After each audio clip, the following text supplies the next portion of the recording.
Yorkshire accent. Yo. Gravy. Steak and kidney pie. Do you call rolls a cob as well? No, Right, come okay. on.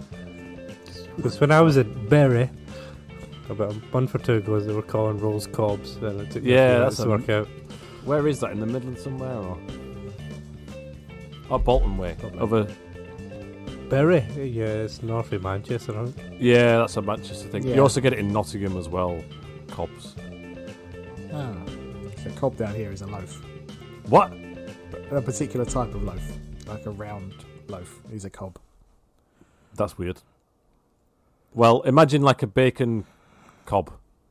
Oh, I think you still call it butty, but the cob is that same sort of shape of size of like a bread roll. Where calls it a bread cake? A cake? I'm not kidding. That is a thing. Right. This needs to be like a bonus extra at the Well, end. this is intro. Yeah. I'm not cutting this. Bread cake is Sheffield. That is in Yorkshire. Yeah, we say bread cake. We say I don't say bread cake, and I'm not from Sheffield. I say bread roll. Oh, bread cake. Do I say bread cake? Anyway, it's a stotty in Newcastle. A story. It's a roll. It's just a roll. I don't understand why it has other names. Says the person who calls Coca-Cola juice. Anyway, Absolutely. Anyway, Formula One starts its three-legged tour of the Middle East with the first ever visit to Qatar. Tom's least favourite track in the world, I think. I think that's an accurate description, yeah. There's no hyperbole there at all. Nick, what's your thoughts? Top 10? Worst or bottom 10? Before this weekend, it was definitely in my bottom 10. Sort of creeped up a little. Let's just say it wasn't as bad as everyone made it was going to be. Correct. I was wrong. It's no Catalonia. As you've just heard from that intro, I guess, we've got Tom, who hails from Yorkshire. Yes. That was a terrible accent. Oh, that was an accent. I know. I thought you were just having a stroke. I decided halfway through a word to try one, and it was a mess. And Nick, who I think is further south. Yep, I'm from Essex, innit? Yeah, I can't do an Essex accent either. I was going to think. I was trying to think. waiting for it. I was trying to think of someone from Towie, but I never actually watched Towie, so that was a terrible reference. Me neither. He's recording this podcast while doing a handbrake turn in a Tesco car park, isn't he? As always. Set fire to wheelie bins behind that Tesco after. Wow, we're being extraordinarily county-ish at the start of this podcast. Yes, so Formula One at Qatar, first time ever. Tour of the Middle East, starting with probably the second worst out of the three. Well, yet to be Yeah, seen. we're not been to Jeddah yet. Yeah, very true. We'll see next week. But it seemed to be a big favourite with the drivers. Everyone was saying how much they enjoyed driving it. Fernando Alonso didn't want to come back in after qualifying. So it's obviously they seem to enjoy the fast corners for it. I think it's this rule set with the high downforce.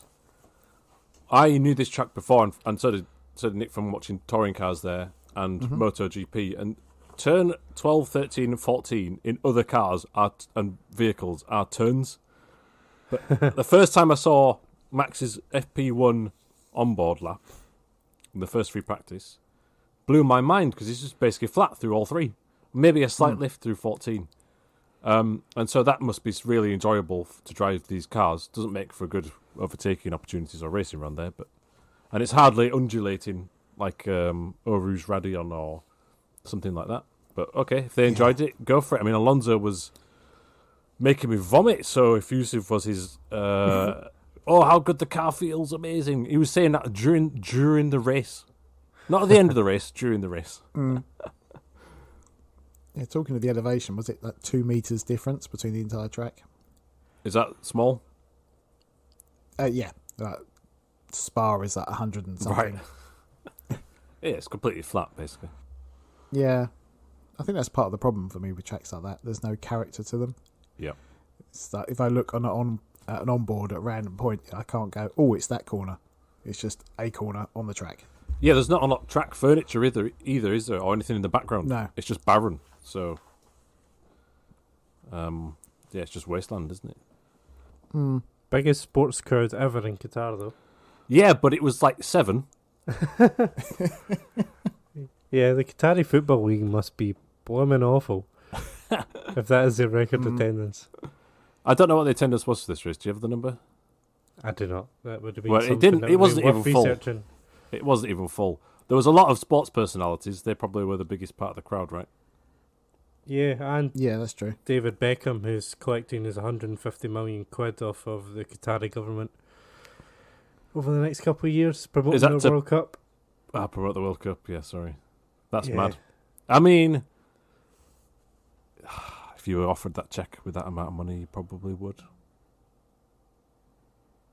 Yeah. Oh, maybe you wouldn't. That was unanimous.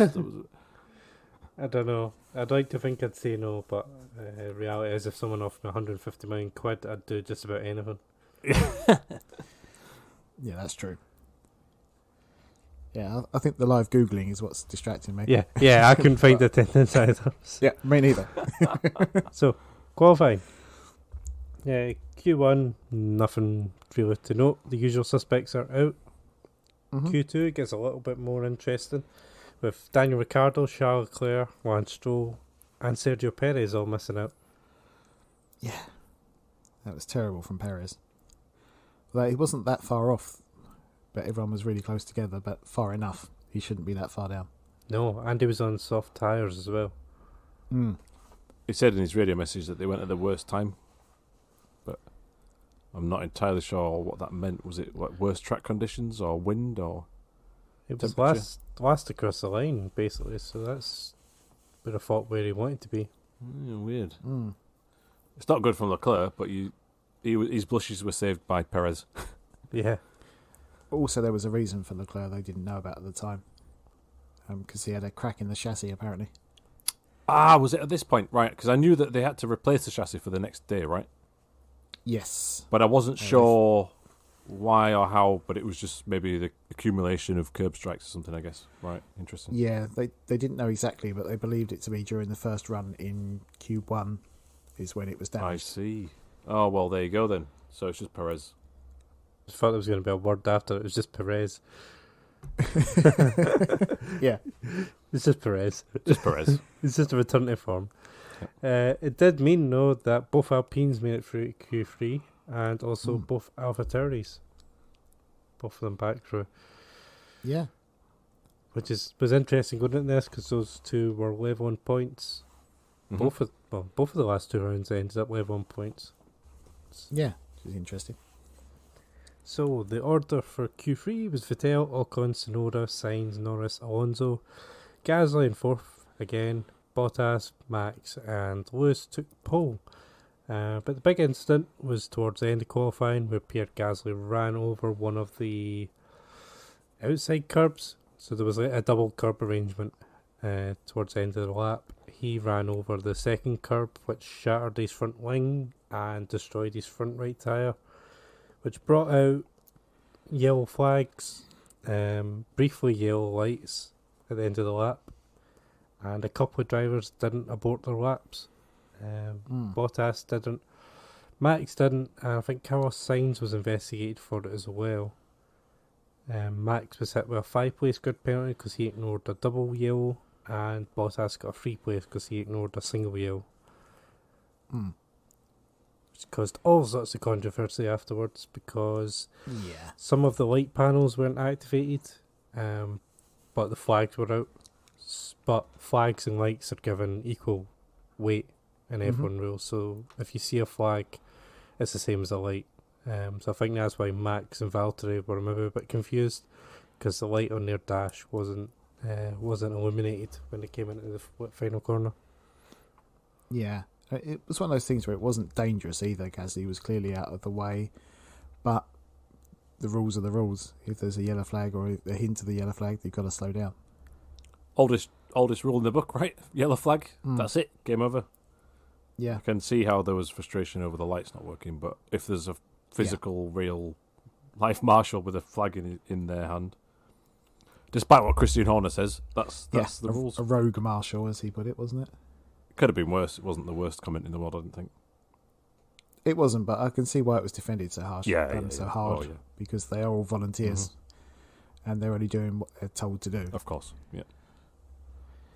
Oh, I'd always stand on the side of the marshals there, just to clarify. Mm-hmm.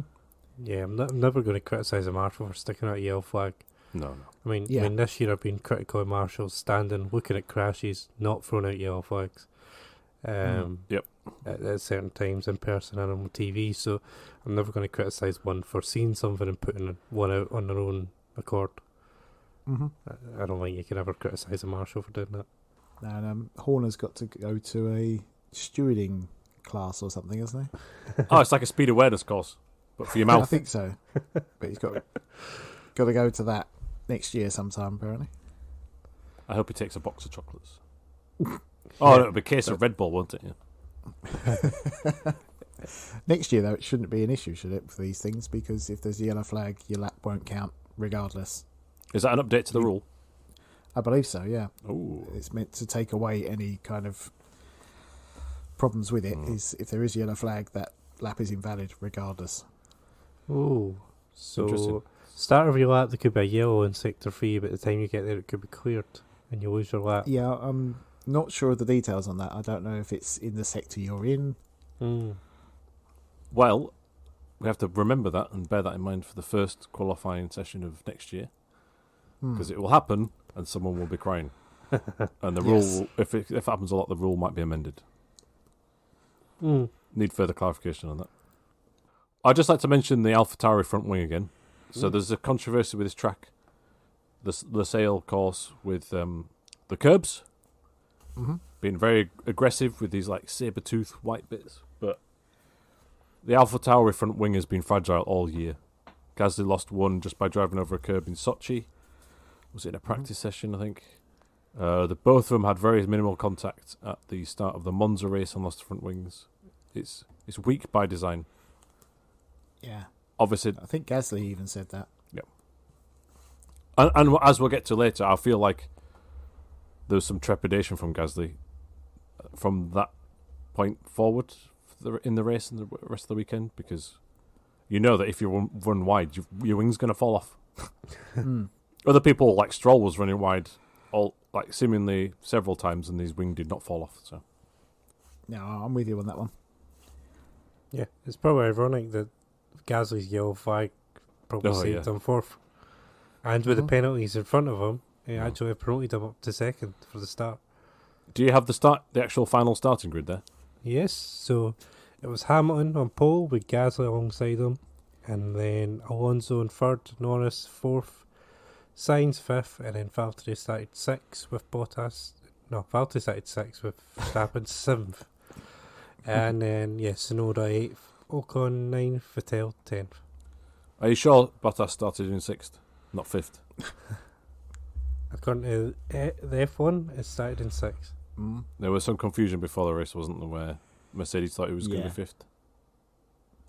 And the provisional grid put him in 5th. Yep. But 3 minus, not sure why. 3 minus 3 is 6. Yeah. Exactly, yeah. That's why 3 plus 3 is 6. I should say. Oh, yeah, good point. Yeah, that's 0. Yeah, 3 plus 3 minus 3 is Damon Hill. Yeah, I don't know what the confusion was then. Damon Hill nil, is that what you mean? No, because he had 0 on his car. Oh, damn. I thought we were like doing some sort of F1 bingo call in a joke. Which wouldn't even come out, would it? Oh, bloody hell. Best if we ignore that. I think the confusion, to move things on, I think the confusion is maybe if Max's penalties applied first or something. Maybe that could have got the order, or second, maybe the order of who got the penalty when. That's the only possible thing. Even then, the maths doesn't add up. But Mercedes pit crew lined up for 5th on the grid, and then we're told, no, you've got to go move to 6th. Which is all very weird. Oh, I see what you mean, because if Verstappen's was applied first, right, then Bottas is promoted to 2nd before being dropped down exactly. again. Yep. Yeah, I suppose in that case, but it's still crap. So, race start. Lewis gets away well. The big concern was that he'd end up third or fourth in the turn one with a run down, but he got away well, covered the slipstream and kept the lead. Alonso and Gasly had a little fight through turn one, and Max Verstappen just drove up the inside of everyone, going from 7th up to 4th. That was amazing, that. I mean, he got a good launch, but then he didn't do a conventional racing line round turn one. He sort of ditch-hooked it. Just right round the inside, as if you drew like a line on the inside line, not clipping an apex. And clearly that's where the grip was. Everyone else was like off in the desert. Yeah, it was suggested as well that where everyone else was going around the outside, he wasn't affected by the dirty air and just had grip on the inside because there was no one else taking that same line. Interesting. Well, it worked. Well. Apparently he did a track walk, which he never normally does. Maybe that helped. Who knows? He got him up to 4th, and then Alonso swiped across the front of him and put him half into the sand, dust. Into the beach. Yeah. Just off the track. Like AstroTurf. Yeah, so he had to back out, but Alonso just planted his foot and went around the outside, the Gasly over the curbs, which became the inside for turn 3, I believe. I think so. Every corner looks the same, as you said, Nick, so it's hard to tell. But I mean, Alonso was up to 2nd. He said after he was disappointed. He thought he'd be leading after lap 1 because he was starting on the softs, I believe, and he thought he'd get past Hamilton. Yeah. But that's that's a hell of a start for Verstappen. It's basically negated all the problems he had from that penalty almost immediately. He started behind Bottas. Oh dear. And that didn't last long. What was he up to 4th on that one, Verstappen, Max? Yeah. And Bottas was 12th. Yep. Yeah. Oh dear. Poor Valtteri. He actually got a reasonable launch off the line, but bad car positioning, oversteer through turn 1, just lost it all. I think he did lose some positions off the line as well, but... Yeah, because Max was past him almost immediately off the line. But combination of factors there, which is de rigueur, unfortunately, for Valtteri. You know, we come to expect it. And then Ricciardo also went backward at the start. He had a terrible getaway. And the full first half of the race, he kept getting fuel save warnings on his dash. So he had kept slowing down every lap, lifting off, thinking they'd underfueled. And it turns out it's just a faulty system error. So he says it cost him 2 seconds every lap. Not ideal. Nope. No. I love the fact that his engineer was also telling him that they didn't have the fuel, because he was saying, do I need to save more? And it's yes, save more. Halfway through, he was told, forget it, flat out. Because I was thinking, if it's just his dash, you could just ask the question, right? Yeah. He obviously did. But the team believed it was that as well, which I find hard to believe that they would be so confused by that. You think they should know exactly how much fuel is in there and at least have an idea of what the consumption should be. They'll build a fail-safe in now, won't they? The next software thing will have like some sort of backup thing, or I don't know, some other way of measuring. Surely on the pump and the tank where they get their fuel, they would know how much has gone through it, or they would know how much is left in the tank. My 10-year-old Renault Clio will tell me how much fuel I've got left. Is it moving? I was going to say, quite a lot. That's the only thing that works. Oh dear. Is it fixed, the Clio, or is it still? It is. Yeah, it's working now. I have 6 gears as opposed to first, second, third, fourth, which is brilliant. Yeah. That's always good. Yeah. Lap 4, Max gets Gasly, who just lets him pass. Didn't even bother opening his DRS till Max had got past him on the start straight. Yeah. Next lap, he took Fernando as well to go up to 2nd. I did think when Max went past Alonso, if that was Hamilton, would it have made it harder? I was thinking exactly the same thing. It's Lewis behind. Oh, I'm going to defend like a lion. Yep. Bottas was stuck kind of on for a while as Perez is making overtakes. He got past. It took 2 attempts to get past Sainz, but everyone else seemed to be first attempt into turn 1. Relatively straightforward with DRS down the straight into turn 1. Mm-hmm. Bottas then finally gets ahead of Tsunoda. He's sitting behind Tsunoda and then Stroll. I think Stroll goes off at one point as he's following, and then the next corner Tsunoda goes off, which compromises him through the final corner. And Stroll gets past Tsunoda, and Bottas gets past Tsunoda as well, I think. I felt sorry for Yuki there because he didn't have DRS and the other two did. Yeah. Yeah, but if it wasn't for that mistake, I don't think Bottas was going anywhere. Yeah, that's true. Oh, you mean Toto's inspiring message didn't spur him on? You can tell Toto's about had enough of Valtteri, can't you? Get these cars. I know, but it was the aim of his strategy appeared to be to go long. Yep. So it's like, what do you want? Do you want me to try and save these tyres, or do you want me to push? I didn't think of that. That's such a good point. So that could have contributed to Puncture later on. Ooh, spoiler. Yeah. Da-da-da. To be fair to him, after this happened, he started making moves. He did, yeah. But when he was stuck behind those other two cars close together, he didn't look like he was ever going to get ahead of them. If his strategy was to go long, and he made a good start, this whole thing wouldn't have even appeared. No, that's true, yeah. Yeah. Gasly would have been fourth at this point, I believe, decides to pit early on lap 13. I think Tsunoda and Raikkonen pitted before him, but he was really the first of the front runners to pit, and that was just a disastrous decision. I completely missed this. Like, obviously I was following the race, but it just didn't occur to me, where's Gasly gone? Yeah. The thing is, because he was on the softs, they assumed that it would drop off a cliff. But then Alonso et al. Went another 5-10 laps. I think Alonso was lap 23 he pitted, so they obviously overestimated how quickly they would drop off. And so, that was a disaster for Alpha Tauri, because I don't think they ended up getting either car in the points. So I think they threw away an easy top 6 there. Oh yeah, definitely. Oh, well, you'd expect them to at least be similar pace to Alonso in the Alpine, right? And just dissolved. Yeah. So I thought that was a shame for Gasly, because he needed, Alpha Tauri really needed to pick up points this weekend. Yeah. And that was a big hit for them. Lap 29 and Perez is up to 4th, overtaking Alonso. Fernando did try to fight this one. He tried to hang around outside a couple of corners, but Perez got past. Again, he didn't try any of that when Verstappen got past him. So I think it's clear Fernando's got a favourite. And then lap 33, there's a big swing in the championship fight as Bottas gets a puncture on his original medium tyre. I think it was front left that went. Yeah, it was. And that started a wave of punctures after that. But he felt so sorry for him, because it was just as he was coming past the pits, as it always seems to be for Valtteri. Do you think he was on for third?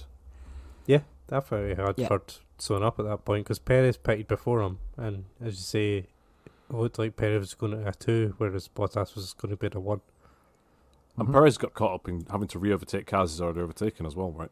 And I was wondering, even if Bottas pitted again, he might have gone for a short, soft tyre stint at the end and gone past everybody still. There was options there anyway, I thought. Yeah, this is what confused me then, because then Perez pits again on lap 43. Yeah, which he was annoyed about. Which, your main rival for third is out the race essentially. Valtteri rejoined, but then 20 laps later he was still stuck nowhere, had a lot of car damage and retired.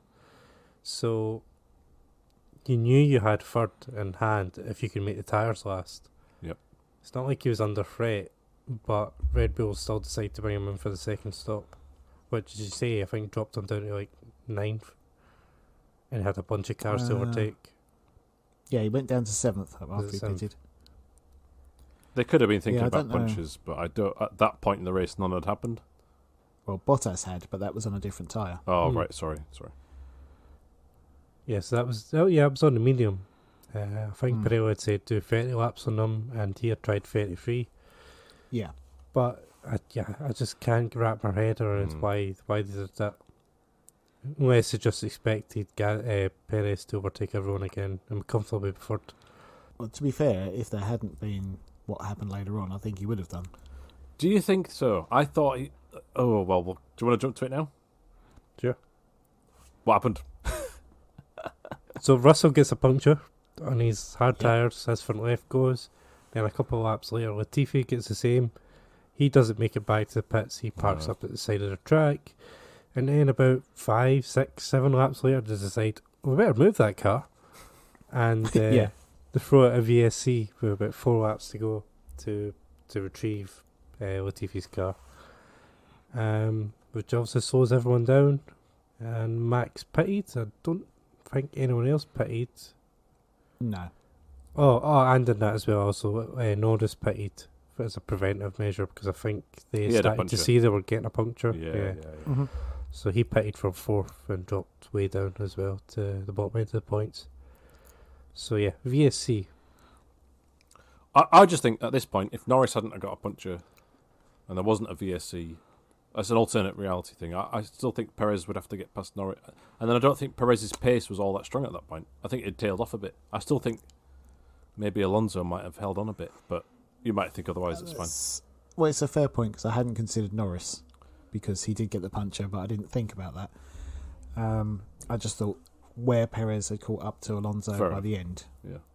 he was only 2 seconds off. Yeah. And he'd had 4 laps under the virtual safety car where he couldn't make any inroads. All right, so you're probably correct. He would have got him. But yeah, if he had to get past Norris as well, that does change it slightly. Yeah, but even if there wasn't a virtual, let's say there wasn't one, Norris probably still gets the puncture, right? So it doesn't really matter. That was a null point for me. So George, I think, had done 32 laps before he got his puncture. And I think if Perez had went to the end, he would have had to do 48 laps on the hards. Right. Yeah. So maybe fair enough. Maybe they were right to do that. But it seemed strange. It just seemed strange, a puncture, because it wasn't like everyone that was on the hards was getting them. It was just a few, and everyone seemed to be attacking the curbs in the same way, apart from, as you say, Gasly. Yeah. The Williams I punches. kind of... Oh, sorry. Yeah. That's okay. I was going to say I kind of blame the FIA a little bit for this one. Because they're the ones who decided that the track limits would be the curbs, not the white line, allowing them to run wide on the curbs. Whereas if they'd said it's the white line, they wouldn't have been out on the extremes of the curbs. That's a very good point. And these curbs were not designed with Formula 1 in mind either, so it's not like... It was a They new weren't. facility built just for this championship, I guess, like Jeddah will be next week. Well, they have said that Michael Massey said these were the same spec curbs which are used at the Red Bull Ring. The Red Bull Ring was notorious for breaking cars, so... Yes. But they weren't causing punctures. Yeah, true. But they also weren't running quite so wide on them. It was all about the front left as well, wasn't it? I can only assume that the track is heavy on the front left or heats up the front left, which makes it extra vulnerable to a curb. Gasly said post-race that they didn't have a puncture, but his whatever their setup was, he felt that the front left was overheating all the time, and then he had no grip when he came to the next corner. Yeah. So it must be just the track layout and certain car setups, which then wears out that tyre excessively or heats it up to a point where that if you do then clip a curb, it's game over. With worn tyres. Well, Pirelli are going to do an investigation. Of course they are. They've said that the wear rate was as high as 100% on many of the cars, which I'm not sure how they can say that. But they did say there were cuts on the tyres, but they do not know if the cuts were there before or after the puncture occurred. Right. That's what they need to check, but just have to wait and see on that. I mean, it provided some intrigue because for me, the race was simply Bottas and Perez getting DRS, overtaking down into turn 1 or running wide into turn 1 and getting them on the next lap. Yeah, It wasn't. That was my not issue. interesting for me. Yeah. It was just felt false and fake and contrived, even though it wasn't deliberately set up that way. It's just because they were further down the pack and they had the quicker car. Just wait for the DRS. Game over. Yeah. There was an interesting overtake was when Perez tried to get Ocon. Oh, yes. Fernando had been on the radio saying, tell Ocon to, was it defend like a lion? Yeah. That was it. To try and help him hold on to third. And to fair to Ocon, Perez did the usual, DRS into turn 1. We didn't see this part because the race director likes to show pictures of the crowd Yes. for no reason. But Because it's a Ocon record. Yeah, all 14 of them. I'm convinced it was like the same 5 people, and they just kept getting them to change colour shirts every time they were coming back. There's a lot of was there more crowd shots than usual this race? I think so. Were It's there just, even to be fair, nobody wants to see crowd shots. yeah. Have you ever F1. watched a Formula One race and gone, do you know what that race needed more of? Yeah. Yeah. There's more pictures of people standing up drinking a £10 Sprite. Like, nobody's interested. The only time it worked is when that little boy was crying for Kimi Räikkönen retiring. Yeah. Yeah. So Ocon fights back. He tries to hold it around the outside through turn 2. Ends up behind. Manages to get alongside going into turn 4 and 5. Tries to go around the outside again there. But you can't. But Perez gets past. But I thought it was at least good that someone tried to fight. Yeah. Because everyone else has basically pulled over and said, come on through. Yeah, well, with that, the car difference and the tyre difference and the track layout, I don't think he could have done any more. No. It at least delayed Perez for at least half, Mm-hmm. a couple of tenths, because he had a compromise line into turn 4.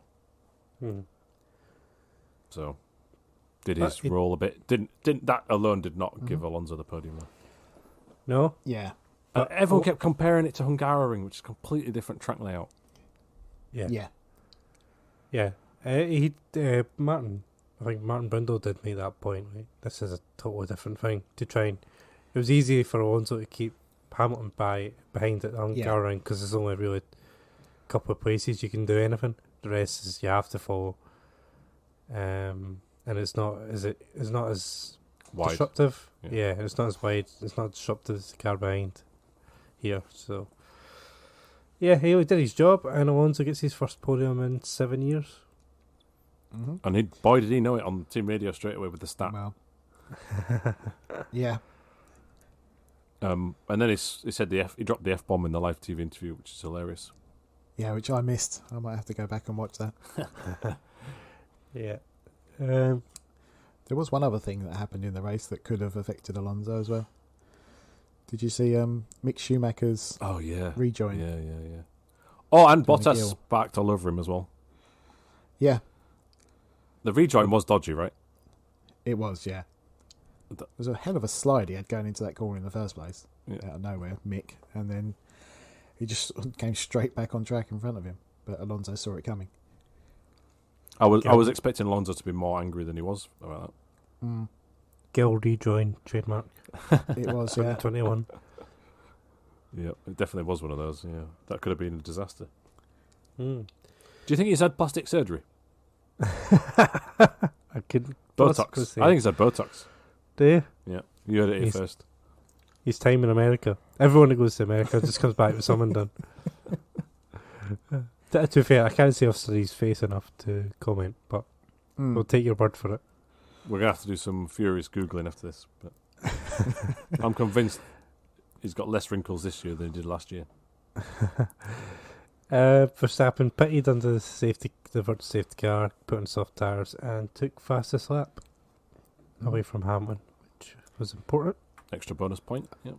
Yeah. So it was He already had the fastest lap anyway. Yeah. So I think he would have had it. But yeah, just make sure. Yep. So, race results. Perez almost up to 4th. It was 3 seconds behind Alonso at the end, so it would have been interesting without the VSC. Lance Stroll somehow got up to 6th. Don't know how One that stopper. happened. One stopper. Did it? Yeah, I didn't even notice that. yeah, incredible. Both It's- Ferraris, the points again. Good for them against McLaren, but again, Yeah. unfortunate for McLaren because Norris would have been ahead of both of them if he hadn't had a puncture. Yeah. So only 2 points for Norris, and Vettel rounded out the top 10. After running wide on turn 1, lap 1, and falling to last Mm. off Oh, camera. yes, indeed. Mm. Ferrari. Oof. They got lucky this one because they weren't exactly quick. And No. 7th and 8th is hardly sparkling, is it? You know, Ocon, Alonso, Stroll ahead of them. It's not quick. But No, It's not. They made the best of what they had, though, I suppose. Yeah. Alpines and Alpha Tauri, well, Alpines especially, looking good. It's just, they're very track dependent. They have no yes, they are, yeah. level of consistency at all. Which makes it implies that they don't know why they're quick, which is never a good scenario, is it? No, and then Alpha Tauri, on the qualifying pace were competitive, but then just made a complete mess of the race by pitting so early. Disaster, yeah. UK had some rear aero damage, which lost him 50 points of downforce, whatever that means in context. I'm not sure. Yeah. But even then they said, well, we just weren't quick enough. I do genuinely think they had confidence issues of, if I'm going to run wide slightly, I'll break the car, which doesn't help. And both Alfa Romeo's team radio post-race, did either of you hear that? I didn't know. It was both completely silent. Really? Yeah, that speaks volumes, that. Yeah, and the other thing I would like to say is, we were talking about in qualifying, the yellow light potentially not working on the dash or the side and the flag, but the flag was there. There was some weirdness post-race with the lights as well. Stroll reported that there wasn't a checkered flag. But I don't know if there was or not. It could have been what he meant. I don't know if he meant like a physical one or one on his dash. There was definitely a physical one, because the guy was shown waving it on TV. So maybe he didn't see it, but maybe they look at their dash and it didn't tell him. And Leclerc also got confused and thought it wasn't the final, didn't finish the race, because again he didn't see a light or something. Oh, right. So I don't know if there's a system thing there or just coincidence that a couple of drivers just didn't know when the race had finished. I haven't seen any digging into that after the fact, so I'm just going on the radio messages, unfortunately. To be fair, the massive amount of fireworks going off around the track would have probably gave you a hint. Yeah. This might be finished. So, championship. It is now down to 8 points in the drivers' title fight. So that fastest lap was really important. Yeah. Going into the final two races, Max can now win it in Saudi Arabia in 2 weeks' time. Yes, if Hamilton retires or something, right, and he does something and something. If Hamilton retires and he finishes second, he wins the title. If Hamilton finishes 10th and Max finishes second with fastest lap, I think he wins the title as well. And then there's other permutations, but basically, if Hamilton retires, Max can win it. I think if Max wins with fastest lap and Lewis is 6 or below, he wins it also. So basically, if Lewis just needs to keep his nose clean, otherwise it's over. We don't want to see any of that happening. We just want Lewis to win with Max in second, not from a partisan point of view or a fanboy point of view, just so that then the points are really close into the final round, right? Yeah. What is it if Lewis wins, gets fastest lap, and Max is second, or something along those lines? They go in tied. That's what we want. Yeah. They go tied with Max ahead on race wins. Yeah. Perfect. That's actually perfect. Yeah. Because then it is a straight fight. Winner takes all. It's all you need from the final, right? Yep. Yeah, what has it been? 5 years since we had a title fight the last race? It's been too long. Harder the best venue for a title fight. But it's a new layout. We'll see. Yeah. And Vitaly Petrov is not driving.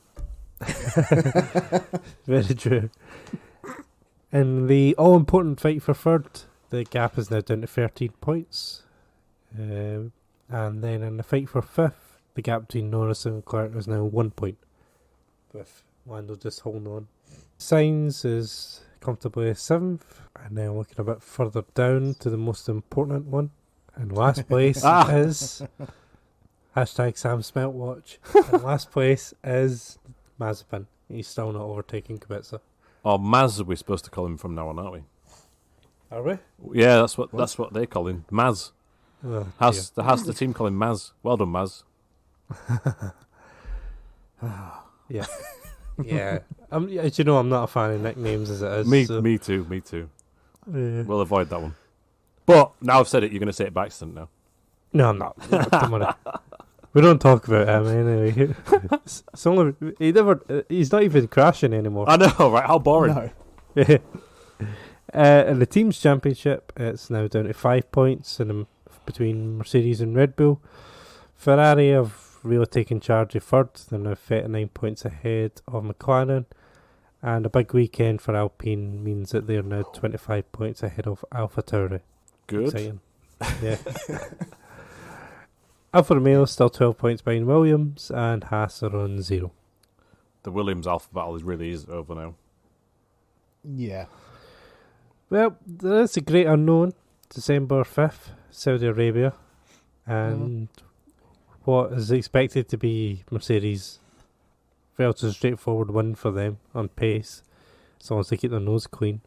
But it's one of those tracks, given how fast it is, and given it's a street circuit, it could be Azerbaijan from a couple of years ago where it was just chaos. Plus, it's a whole new surface, I assume, where they're building the track. So is it going to be a bit like what Turkey was last year? I mean, I'm refusing to get as excited as the first Azerbaijan or the return of Turkey.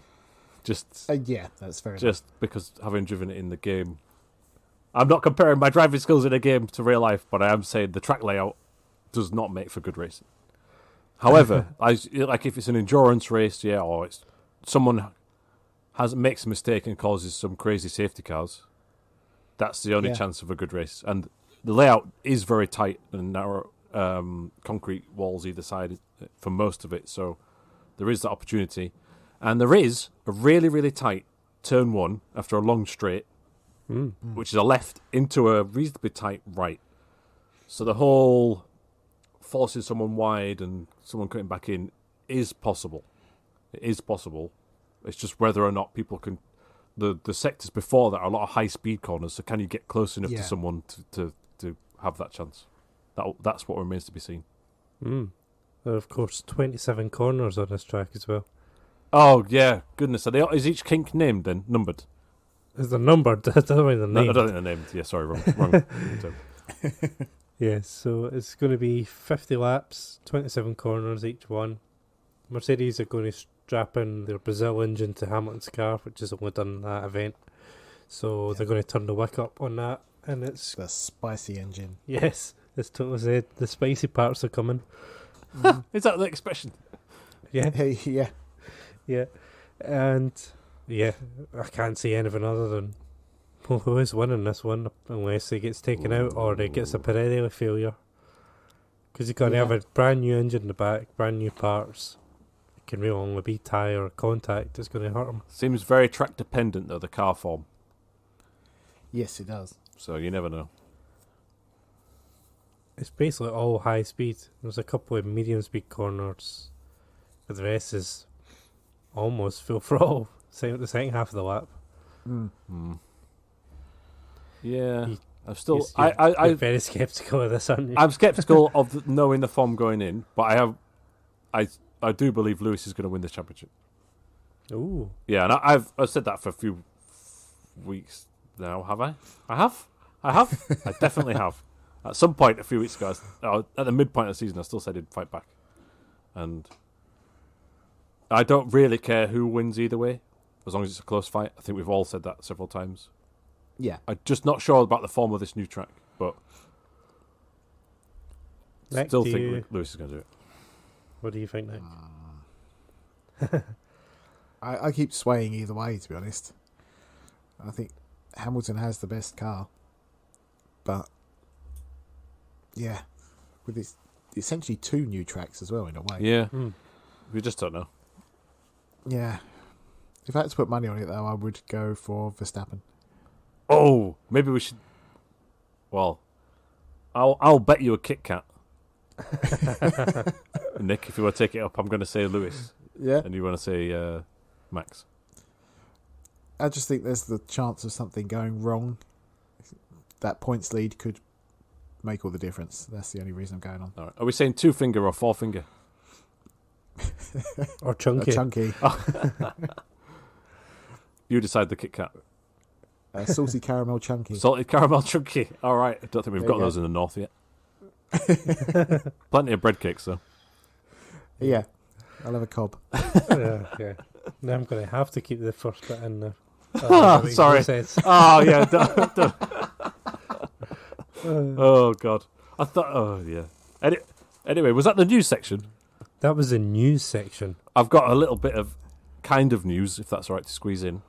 I was going to put the sting in there, but then you spoke again. Oh, right. Do you want to do that again, then? To say that was a news section. We need the sting. News. New.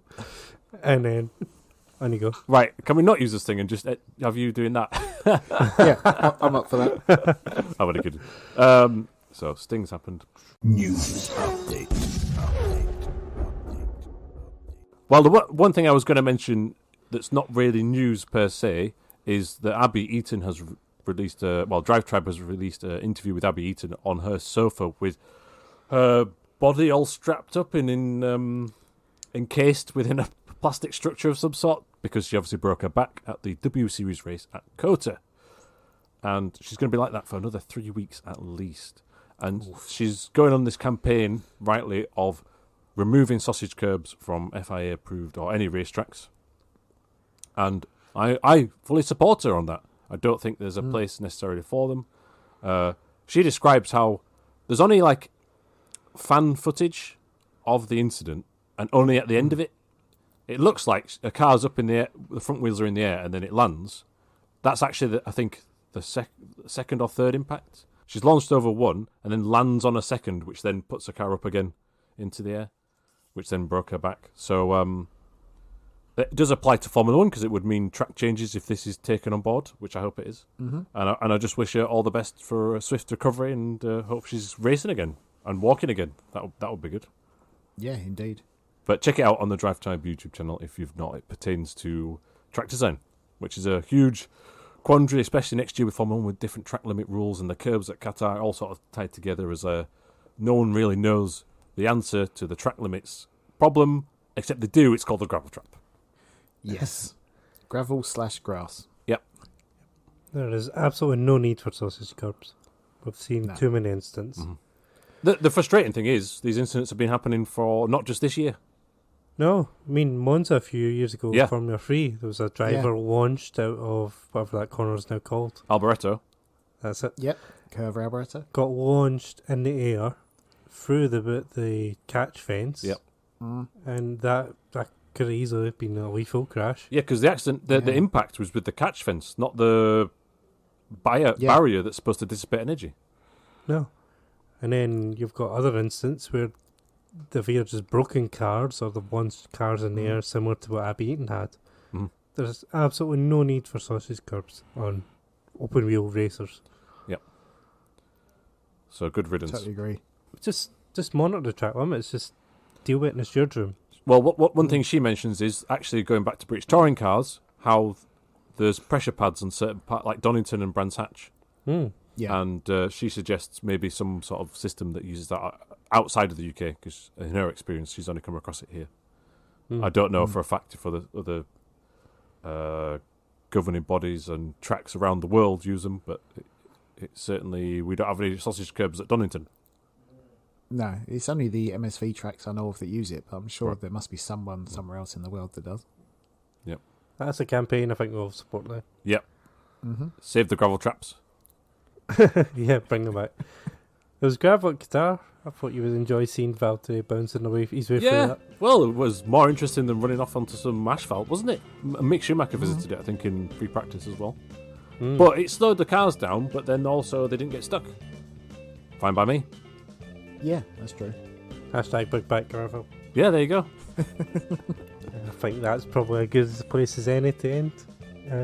Back in 2 weeks' time with the first ever Saudi Arabia Grand Prix. If the track's built by then, which I think is still touch and go. I think what they're saying is basically the track will be finished. Everything around it won't be. So I mean, if it's not, we can just have them all on simulators and do an esports event. Yeah, totally agree. If you enjoyed this, subscribe to the podcast on whatever platform you're on.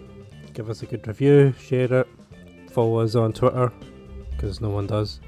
And I'm tweeting to myself at Final Corner Pod. And we'll see you in 2 weeks' time. So, goodbye. Goodbye. Arrivederci. Is that even goodbye? It's Italian, isn't it? Yeah, yeah. It is Italian, yeah. I don't know where that came from. Yeah, do you not know the Arabic for goodbye? No, that's... got it all wrong. Arrivederci, goodbye until we meet again. There we go. Well, so it was right, but the timing was wrong. Yeah. The context was out. Yeah, by several months. Yeah. Oh dear. All right. Stop recording.